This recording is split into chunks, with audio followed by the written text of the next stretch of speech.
Yo, salut tout le monde, c'est Fanny4 à l'appareil, j'espère que vous allez bien. Aujourd'hui, on va se retrouver pour la découverte de Full Metal Alchemist. Donc c'est un je découvre enfin, voilà, c'est mon concept de vidéo, je découvre enfin une série culte. Je n'ai jamais lu Full Metal Alchemist, où je sais, honte à moi. Je n'ai juste vu un petit peu l'anime qui passait à l'époque sur MCN, etc. La toute première version, parce qu'il y avait même une nouvelle version après qui s'appelait Brotherhood, ou un truc comme ça que j'avais pas vu du tout. L'ancienne version, la toute première, je l'avais vue. Je sais qu'elle n'est pas super fidèle au manga en plus. Donc je vais découvrir maintenant le manga en le lisant tout simplement avec vous. Alors, comme d'habitude, bien sûr, n'hésitez pas à vous abonner à la chaîne, à liker et partager la vidéo sur vos réseaux sociaux pour ne rien manquer des prochaines vidéos. Dans la description, vous trouvez le lien du concours si vous voulez y participer et également le lien du partenaire. N'hésitez pas à aller faire un tour sur le site du partenaire. Allez, on va attaquer directement la lecture de Full Metal Alchemist et de voir ce que ça vaut. Bien sûr, c'est dans la parfaite édition chez Kurokawa. C'est un manga de Hiromu Arakawa, je prononce ça super mal. Et on est parti. Allez. Ah bah on commence directement avec des pages de couleurs, donc des pages assez qualitatives de full color, ça c'est sympa. En plus avec un côté un peu pastel, comme ça c'est pas juste des screenshots dégueulasses. C'est plutôt pas mal. Et là une bonne full page en couleur, c'est vraiment excellent.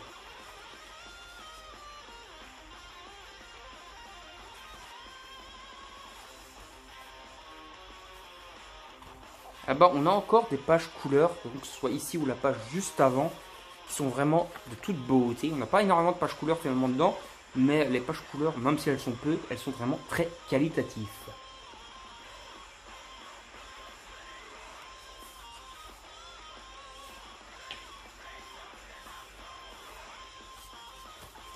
Donc voilà, fin de cette lecture du tome 1 de Full Metal Alchemist dans sa perfecte édition. Alors, qu'est-ce que j'en ai pensé? Eh ben, j'ai franchement bien apprécié ma lecture de Full Metal Alchemist. On va suivre donc l'aventure des frères Elric, donc Alphonse et Edouard, qui vont mener différentes aventures. Ce qui est d'assez original dans le manga, je trouve, c'est qu'on suit dès le début un alchimiste, donc Edouard, qui est déjà entre guillemets en place dans son rôle d'alchimiste. Il est déjà alchimiste d'État. Alchimiste d'État, c'est un peu, on va dire, la police des alchimistes. C'est-à-dire comme ils ont des pouvoirs, ils sont un peu au-dessus des autres officiers de police traditionnels. Et voilà. Donc on va suivre déjà dès le début un arc pour renverser un gars qui se sert de l'alchimie de façon illégale.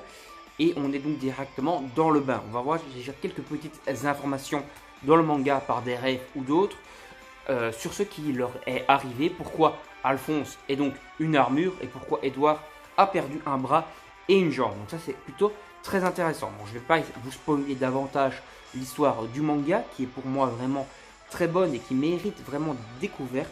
Honnêtement, j'avais jamais découvert Full Metal Alchemist en manga. Et ben j'ai pris une claque, vraiment, j'ai vraiment pris une claque parce que le scénario est très bon, il est super bien ficelé, il est très bien écrit, le background est super, il y a des personnages vraiment charismatiques. J'essaie de vous en montrer un si je retrouve une page sur ce personnage très charismatique. Et également, on a des espèces de monstres qui sont un peu des homunculus.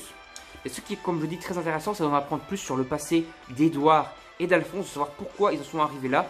Et on commence un peu à en apprendre dans le manga. Ce personnage, je le trouve vraiment super charismatique.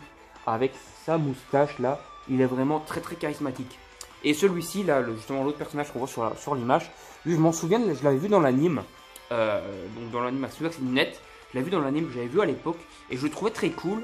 Encore une fois, ici, on ne le voit pas énormément. Encore, en tout cas. Mais je trouve vraiment qu'il est assez charismatique. Il a vraiment un bon charisme. On a également un très bon scénario, comme je vous le disais, qui est très bien ficelé. Les dessins sont vraiment excellents. Bon, il y a un petit côté très vintage hein, dans les dessins, je trouve.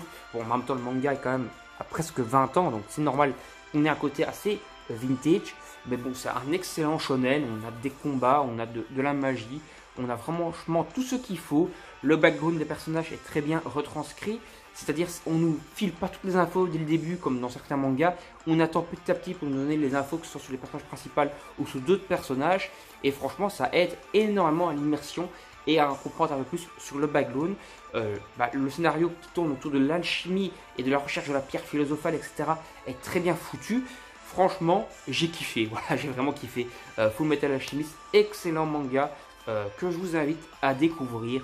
J'ai vraiment adoré ma lecture. Donc c'est un manga de Hiromu Arakawa. Moi, je pense ça super mal comme d'habitude, vous avez l'habitude de toute façon avec moi. Mais je vous invite à découvrir.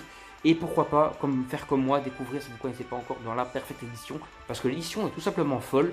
On a franchement une édition super avec ici le titre qui ressort. On a franchement là le symbole de l'alchimie qui ressort également. Vraiment super quali. Ici également avec le bras de Edward qui ressort. Quelques pages couleurs également dedans. Je vais essayer de les retrouver vite fait pour vous les remontrer. Je les trouve plus, bien sûr. Bon, il y a des pages, voilà, là, il y a des pages couleurs quand même qui sont très qualitatifs également. Fait avec un espèce de côté un peu pastel comme ça, hein, vraiment excellent. Franchement, un manga que je vous invite à découvrir parce que franchement, ça vaut le coup. J'avais mis 10 sur 10 à Kingdom, 8 sur 10 au début à Demon Slayer, même si ça a progressé maintenant parce que la hype est quand même pas mal montée dans Demon Slayer. Ici, je lui mets facilement 10 sur 10 également, parce que même 11 sur 10, parce que franchement, j'ai adoré ma lecture de ce premier tome. J'espère toujours être autant hypé par la suite de l'œuvre, par les prochains volumes, mais je vois pas pourquoi je ne le serais pas. Par contre, bien sûr, c'est un manga assez cher puisqu'il est très qualitatif, c'est une parfaite édition, etc., de très bonne facture. Mais comme vous voyez ici, il coûte 12,45 €, c'est quand même un peu chéro, mais pour moi, ça vaut largement le coup parce que c'est un excellent titre que je vous invite à découvrir. Allez, on va s'arrêter là. N'hésitez pas comme d'habitude à vous abonner à la chaîne et activer la petite cloche pour ne rien manquer des prochaines vidéos, à liker et partager la vidéo sur vos réseaux sociaux et bien sûr à laisser des commentaires pour donner vos avis. Vous retrouvez donc comme d'habitude dans la description le lien du concours si vous voulez y participer et également le lien du partenaire. N'hésitez pas à aller faire un petit tour dessus. Salut tout le monde, à la prochaine, bye bye.